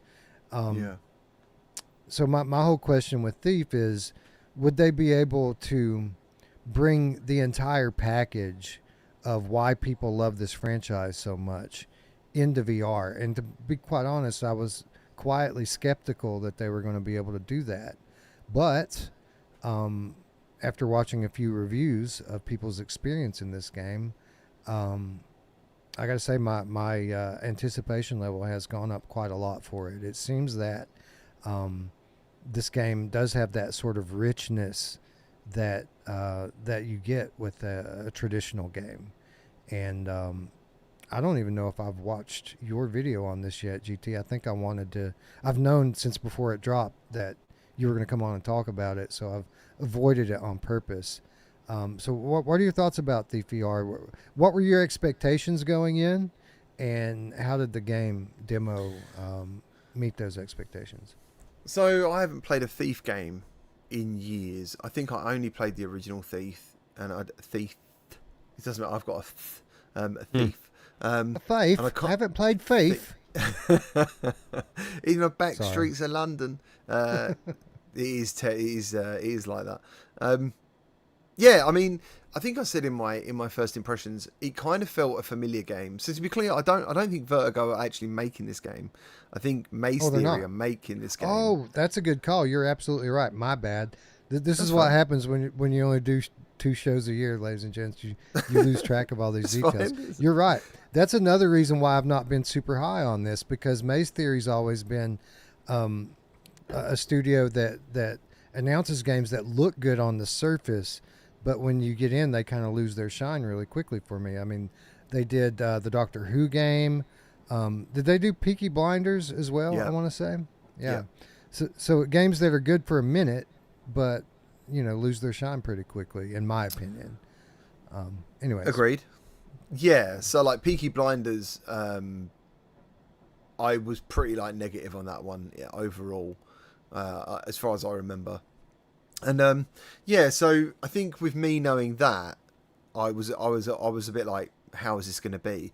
And it's kind of a weird mix. Even though I've just said that Maze Theory are making this and Vertigo are publishing it, there's definitely like a Vertigo polish going on. They obviously are involved in many ways, but it felt very familiar to play. The one thing that isn't familiar, and I really liked, is the use of sound and the lack of UI. So there's no UI elements in this at all, and sound is literally done by audio. If you walk too fast, your footsteps make more noise, and then light and shadow is the second thing that is really important, and you only know if you're in the darkness by the crystal on your hand. So if apart from being visibly like, oh yeah, this is a dark area, but yeah, I mean, it was very early. The build was very early. I would say a little bit too early in some ways, but it showed some cool mechanics as well. Like, I think some people might have got confused, and it isn't their fault. It was more of the people who should be working and demoing the game. Is the window, moving through the windows. This game, I think, is meant to be like have an element of speed running to it. So if you approach a window and grab the window seals and then press forward on the joystick, you instantly vault through. You haven't got to pull your arms through, because I found if I tried to pull my arms through, it was kind of hit and miss. Like in some games, your body clips and whatever else, but if you pressed forward on the joystick, boom, you were instantly through. And I thought, wow, that's actually really cool. Like, if I'm getting chased so there might be some speedrun elements in this. As you can see from these trailers, there's lock picking. I don't know why you're stealing items, apart from it's pretty cool to steal things that look cool that aren't yours.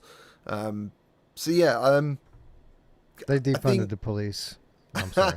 I think I'm more... I can't remember. I think in Thief, originally, you could have like sword fights or knife fights or something. And I think this is the first game where there's no combat.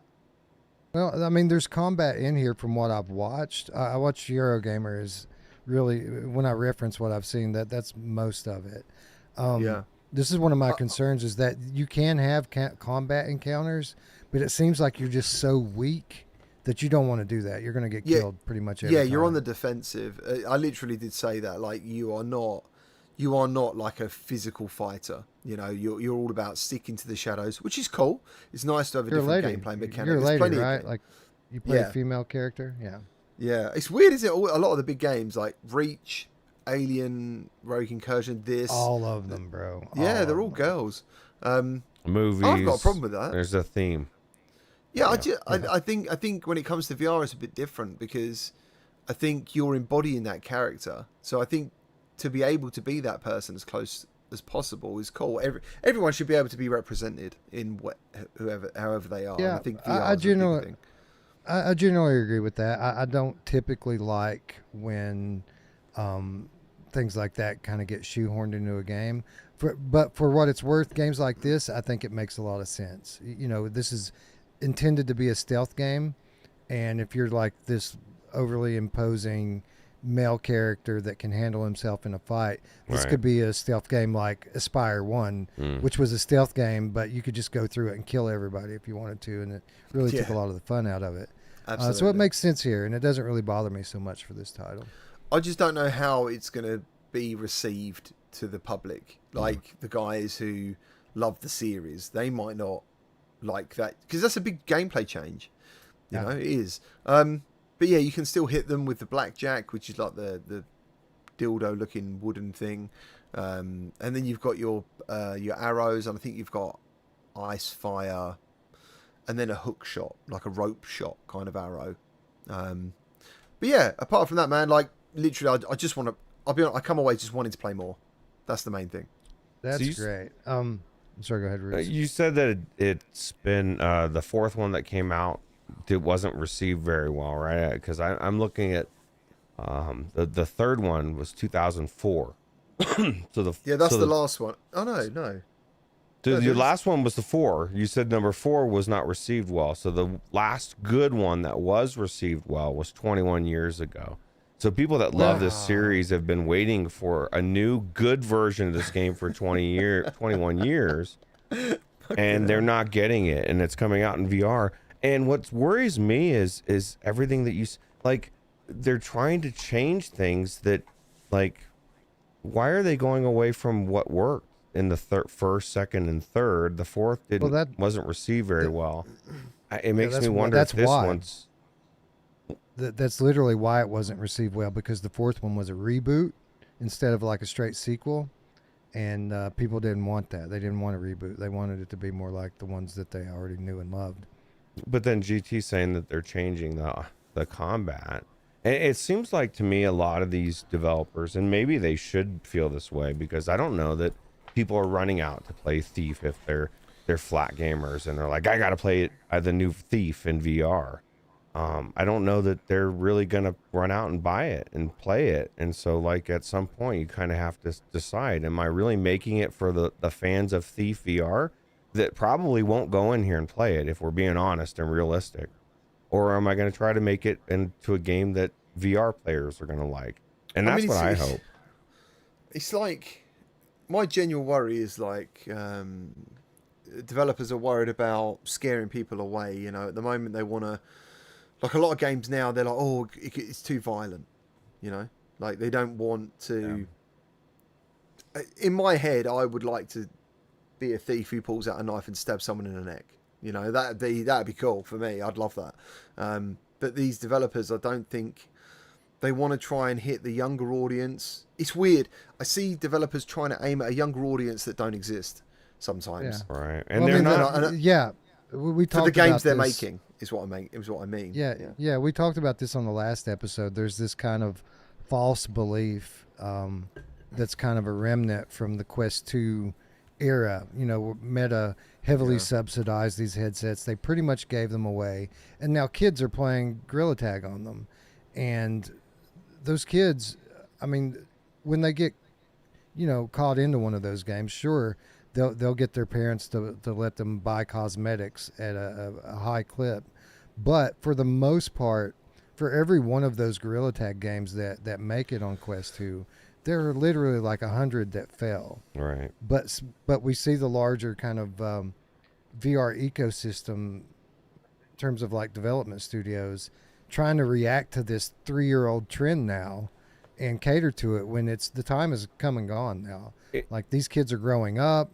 And, it's stupid. My kids don't play Club Penguin anymore.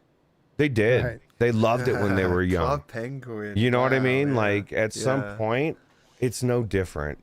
And the same thing that is cool to kids today is the same thing that they will shit on because they get older, and they'll be like, they'll be embarrassed about it. Yeah, and so like it's just really dumb to be chasing this fad. It just really doesn't take very much forethought. That's what I'm not to go too far away, but that's what I worry about some of the YouTuber guys that I know who have sort of deviated to like I'm not covering. Yeah, I Am Cat, Gorilla Tag. There's a reason I've never put that on my channel. I've never made a free VR games video, and I've never done Gorilla Tag, I Am Cat and stuff, because I don't want people to subscribe to me for a trend. You know, my trend is VR, all platforms, just there. That's my trend. Yeah, that's my niche. But if you chase a trend, and you could say that I could be wrong about VR completely. It could fall on its face, and that'd be the end. And I'd probably just end up making flat screen reviews or retro. But yeah, I think when you back a horse like a movement system, for example, which is kind of a trend, you know, in Gorilla Tag and Orion Drift. Orion Drift, again, I don't even know if that's as popular as Gorilla Tag, and I think that's a far better VR experience that everyone in VR should experience. Orion Drift is brilliant. But yeah, it's all different trends. So shout out Frank, by the way. So mentioning Orion Drift, we got to shout out PSVR Frank. Yeah, But yeah, we've seen the effect of it, right? We've seen you always have trendsetters like the Gorilla Tag guys, and then you have people that chase. And we have seen for the last couple of years studios try to chase that model, and many of these studios have either cut their staff down to nothing or closed altogether. So I am hopeful. It does seem like the ones that are still around are starting to catch on now. That that audience, it's a real audience, but they don't buy games. So like either you're going to try to play the lottery and put out 10 free to play games and see which one sticks, or you're going to get back to the basics, back to where you were. And I think that's what we're seeing now with this, like we mentioned at the top of the show, with this kind of renewed interest in PSVR 2. We're seeing the same sort of thing with Steam. You know, Steam VR numbers are growing. Yeah. And I think that studios, the ones that are still around, are finally catching on to this. And that is encouraging.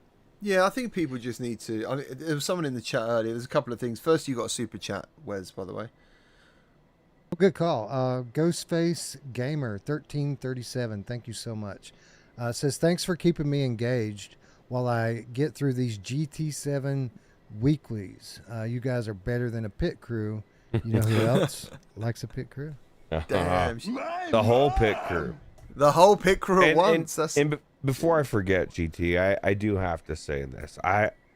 I would love to stab somebody in the neck in this game. I think they're missing out on an opportunity. Like, you're a thief, dude. Like, you know what I mean? That should be like something you could just pull out the knife and like maybe you have a 1% chance to hit, dude. But I want to kill him in their sleep. Yeah. Remember that was that one thief game where you had West where that like the neighbor saw us or something, and we were like thinking, oh well, maybe we could go in the window and take her out, right? I think that like the same thing that would shock people if you did it right is the same thing that would make people think this is amazing. Like, that's the thing. Like that. If I was making a game, I'd be thinking, how can I make this go viral? What can I do to make this go viral? What would be different? Can I put 2 snooker balls in a sock and knock someone out? Yeah, right. You know, there you go. You know, just things like that. And he's talking about billiards, pool balls. Billiards. Sorry, who don't guys. know what snooker is. The best developers will sit there and they will think of everything that you would try to do. That's why Red Dead 2 is so amazing, because they like everything that you, or Baldur's Gate 3, everything you would ever think you could try to do, they put it in there. You know what I mean? And so like that just makes it amazing. And I think adding the knife would be cool. So old Darth mentioned that the Thief VR trailer has 1.2 million views. I would argue, and you can check analytics in some ways, look for the amount of comments and look for the amount of likes, and you get like a ratio, and you'll kind of know if they're natural. So the chances are they've paid for Google ads on the trailers. Yeah. So I've worked with other developers in marketing, and they'll basically, you know, like for example, when you're watching this live stream and an advert comes up, or you're watching a video and you see an advert for a game and you think, oh, the algorithm knows me, like it knows I'm interested in VR games.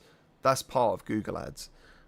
So yeah, chances are that's been kind of pushed. So, and I don't mean that as a negative, you know, I'm just trying to say that like 1.2 million views on this would make me think actually everything we were saying earlier about flat screen gamers maybe going, oh, this isn't the thief that we want.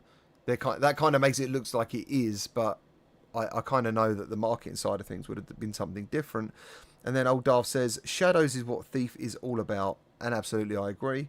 He's put worried about Mura because the PSVR 2 version of Metro has some of those prevalent Mura in low light areas. Did you see any Mura in the Thief demo? And I'm going to say no, I didn't. And the reason is the game was currently too bright. And I know Wes hasn't watched my video. Basically, there's a parity here which took me by surprise, and I was a little bit disappointed by. This looked to me like the Quest game then ported upwards. So it doesn't look like a PSVR 2 game that's then downgraded for Quest. It looks like Quest made and then up-resed for other platforms, because they basically told me on PSVR 2 you can expect a higher resolution, dynamic shadows, and this is still early build, so that I don't know 100% how it's going to look in the end. But that's not what I saw. A game that, yeah, looked a little bit better on PSVR 2, a little bit smoother, but overall it'd be very hard to say the PSVR 2 version is the flagship version. It would be tough. It'd be a tough call.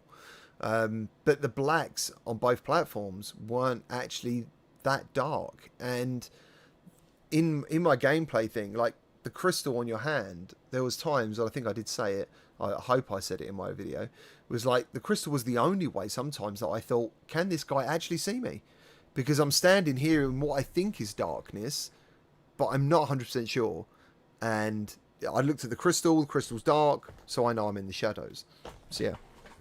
Yeah, it kind of reminds you of that Arashi experience, right? Where like you can hide in the shadows, but you had to look at your HUD to know whether or not you were in or out. Yeah. Hitman does something similar as well. So for me, I mean, I think that the core gameplay element here is going to be good. I saw enough variance in kind of the path people were taking through the demo. I watched a few different ones of these, and it seems like the ones I watched, people beat the level all in different ways, which is great. That's what you want. Absolutely. Absolutely. That's so true. How was the stealth, like Wes was saying? Did it seem like, because a perfect example of a game that I think did stealth well was that A Quiet Place: The Road Ahead, right? Like I enjoyed the story, and I liked the stealth, and I hate stealth. You know what I mean? And so like the way it feels really is going to mean everything in this game. Yeah, so that's what they nailed. And that's the reason I want to play more, is because the lack of UI, the lack of HUD elements, should I say. So when you're playing the game, there's nothing but the game. That was more immersive. Secondly, the use of sound and light and shadow. So those three things kind of combined made me want to play this game sneakily. Also to that, you can die instantly. Like literally, if someone hits you, you're dead. So yeah, like you had to play it stealthily. You had no choice. If you want to get through the level, you've got to play it full on stealth. So yeah. Which I love. And you keep mentioning the audio, which is so key in all VR games, but especially games like this. And what I really found encouraging was not only do you have your kind of, standard copy and paste stealth mechanics, you can throw a bottle or whatever and the guards will go check it out. But I love the fact that they're using the microphone in this game. It is optional, of course. You can toggle it off.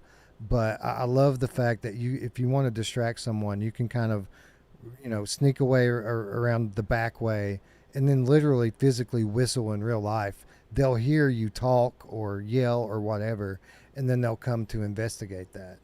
I absolutely love it. The only other game I can think of that ever did anything like that was The Walking Dead Saints and Sinners, where if you talk in real life, the zombies would come and eat you. I think that's absolutely brilliant that they've put that in this game, and it does seem like you're right, GT. That the most important part of this, they seem to have nailed. Do you know who else likes to be eaten? I'm You know trying to make a comeback, boys. You know who else likes to be nailed? My mom! You know who else likes it when you sneak into the shadows and blow? My mom!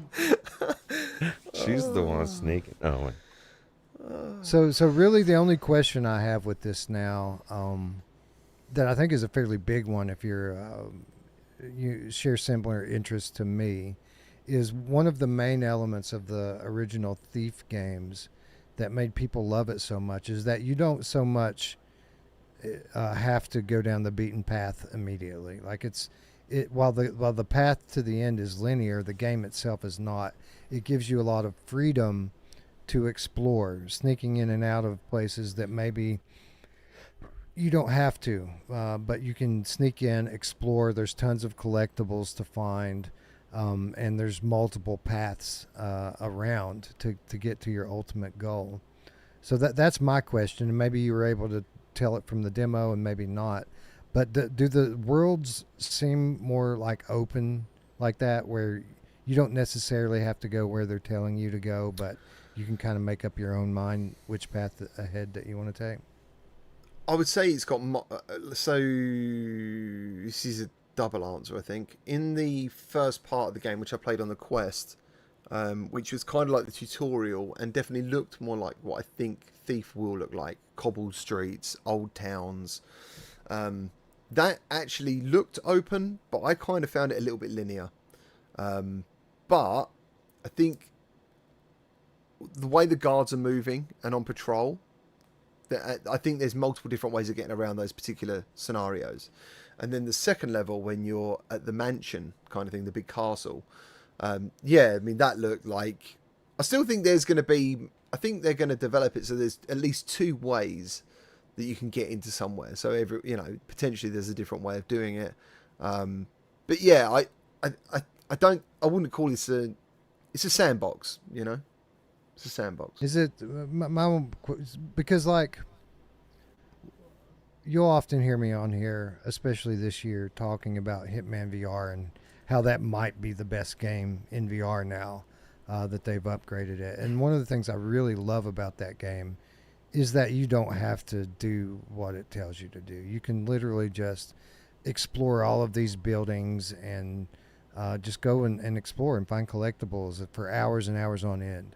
And obviously I don't expect this game to be to that level. But I'm hoping that there's some element there of just being able to explore a somewhat open map, if that makes sense. Yeah, I mean, I'd like that as well. I just think the big difference with Hitman and this, and I know you know this, Hitman, you're kind of already, no one's after you when you start the game. You create a reason for people to be after you. As this game, everyone wants to kill you as soon as they see you. So exploration, that's what I'm saying. I really like collecting stuff in Thief. Like I'm grabbing everything, I'm looking everywhere, and to the point the guy was like, "You're running out of time with your demo," because I'm like trying to steal all this shit, and I kind of thought to myself, why am I doing this? I don't even need, this is a demo. Why am I doing this? But yeah, to know. One of the things, if you haven't seen my video, then was you don't know about the guy who got stuck in the chimney. Do you know that story? No, I don't. Okay, so one of the playtesters, but you know the bit in this video you're playing where you're seeing like Jammy and a few others being interviewed. I basically missed the morning. I went in the afternoon, and because I was working in the morning, so I missed all of this stuff. And when I sat down for my little interview, they were like. We had a really good moment earlier. They really liked seeing how people played the game differently. And one of the guys basically put out a fire with an ice arrow and climbed up the chimney to get to this room. So he'd looted the room, went to go back down, but in that time a guard had come along and relit the fire, and he didn't have any ice arrows left. So he was stuck. And I thought, that's awesome. That's great. That is awesome. Yeah, and just a word of advice: if you're ever invited to one of these demos, always go last, because if you're like me or GT, you like to explore and you can really make your demos run on. I know when I went to demo Behemoth, I think they were going to give us like 15 or 20 minutes or something like that, but we were the last ones there, and I ended up playing it for over an hour, and they were so cool about it. They didn't make me stop or anything. They just let me go with it. Was that a Gamescom, Wes? No, it was at Skydance offices in California, actually. We had a great time at Gamescom because I think people were actually what's the is it the Dread Stag is the demo, is one of the demos, and I completed it, and all I remember is hearing cheering and stuff, right? And I managed to beat it, and he was like, you're the first guy to beat it, blah blah blah. It was amazing, and one of the guys had timed it and everything, and then they said there was a difficulty option. It was too difficult, so they're going to turn down the difficulty, right? Because the next day, 6 people beat it. And they were like, "Oh, GT, you made it sound like it was really hard." And I'm like, "Yeah, I'm telling you now. They told me they turned the difficulty down." So yeah, it was I had about 3 hours of feeling good about myself. I was like, yeah. Yeah, the same thing. They didn't tell me that I was the first one to beat it or not, but I was the first one to find some of these collectibles, because anybody that watches me knows how I am. I look at every fucking square inch of every map, not just to find things, but I genuinely appreciate the art, the areas, just being in these worlds. I want to take it all in. So I very much did that during the demo, and they were very kind to stand there and watch me find all this stuff. Do you know who else likes to take it all in? My She mom. does. She's good at it too. He's real good. So yeah, I guess my last kind of question about this game is with regard to the challenge. That's another thing with stealth games that is kind of hard to nail. If a stealth game is easy, then it always sucks. But on the other hand, like, you don't want to end up playing the same room 10 times to get through it. I'm hoping that there's an appropriate level of challenge here with this one. And I know it's very difficult for you to tell from this early demo, whether it's going to be a hard game or an easy game or somewhere in between. But I guess that's more of a statement than a question. I hope that there's an appropriate challenge here. I died a lot. People. That's good. I died a lot. Until I bent the knee to how the game wanted me to play, because I wanted to go. First of all, I went in there, grabbed a fire arrow, tried to set the guy alight, and then I triggered an alarm, and then I hit someone, and once I realised that wasn't how the game was meant to be played, and I basically said that as well. Like I had to change the way I played the game. So I think this is still being touted as a 2025 game. Based on your experience, do you think that's realistic, or do you think this might be something that gets pushed back? I'm not too sure, but I might have some news on that, because I think they want me to go hands-on again later this month with a different build, because this build was this build was specifically made as a demo. And if any developers have made a game, making a demo slice of a game is a whole project on its own. So as far as I know, some of the build that we played was technically old. So I think they want me to go hands-on in about a week or 2 weeks. So I'll have some updates then, hopefully. Awesome. And I got to say, I wouldn't be shattered if they did push it into Q1 next year, just because we already have so much on the plate. So many great games coming from large studios and small studios alike. I'm expecting the December one for this, because there's not many games, I don't think, that are coming out in December, funny enough. It's all like this month. This month's huge. Not necessarily with big games, but there's a lot of releases, and November's got plenty of releases. When's Deadpool coming? That's November, as far as I remember. Yeah. We've got Star Wars this week, I think. Yeah. We got Star Wars this week. We've got Reach. We got Reach coming out in a couple of weeks, and then we got Deadpool next month. That's enough. And that's not to mention all the awesome stuff that just came out that we're still kind of getting around to over here, like Titan Isles and Of Lies and Rain. Mate, I love Titan Isles, bro. That is so addictive. Such a great I think we're going to game. try to get into it this weekend. If you're around, maybe you can hop in with us. Yeah, I'd love to. And they also just added New Game Plus as well. That's part of my feedback. Yeah, it's so cool. It's a really good game. Anyways, I think that's our show, ladies and gents. I want to thank everyone once again for showing up, staying up, getting up early, hanging out with us once again. GT, thank you so much for getting up a little early to hang out and talk VR. I'm glad we got to do this, bro. Like, every time I've talked to GT for the last year, it's been, when are we going to do a show? When are we going to do a show? So yeah, glad we could finally get into it. I miss the crewcast, bro. Yeah, same, man. And thank you ever so much for the invite, both of you, for doing it. Roots, doing all the technical stuff and hosting. I really appreciate it. Thank you. It's been great. Yeah, it really has. And Roots, good to see you again as well. Yeah, it's good to be back for a. It's like it's everything that we've been saying. Time's been flying by. I think that's kind of part of what's going on. It's like everything is just flying so fast, and all of a sudden we're now in October. Like, what happened to summer? Yeah, man. So I don't think it's going to be 2 more weeks before the next episode, but I'm not going to promise that because, like Root says, time moves quickly and shit happens. But we're definitely going to do a Game of the Month episode next, I think, probably. That's probably going to be the next one. We were going to do it this week, but Luber was traveling this week. We're not. It's not going to be game of the month anymore, though. I think we're going to do a slight format change on that and just have it kind of be like good new releases or something like that, because it's just too hard. Like, I think most of the games that we're going to focus on in the next episode, if not all of them, are going to be August releases. So like, we're going to do August game of the month in October. I mean, that doesn't make a whole lot of sense. So I think we're going to kind of change the structure. We already changed it so that we're not picking, game of the month anyway. We're just kind of picking nominees when they deserve it, nominees for game of the year, what have you. Anyway, though, that's going to be the next episode, most likely. The only possibility other than that would be like a gameplay episode, like maybe a gameplay stream, because we have a lot of stuff we got to play. Maybe we end up streaming something before we go live. Yeah, it's been good. It's been fun, guys. Again, thanks to everyone who watched. If you've liked the video, please give us a hand here. Hit the thumbs up. Make sure you're subscribed.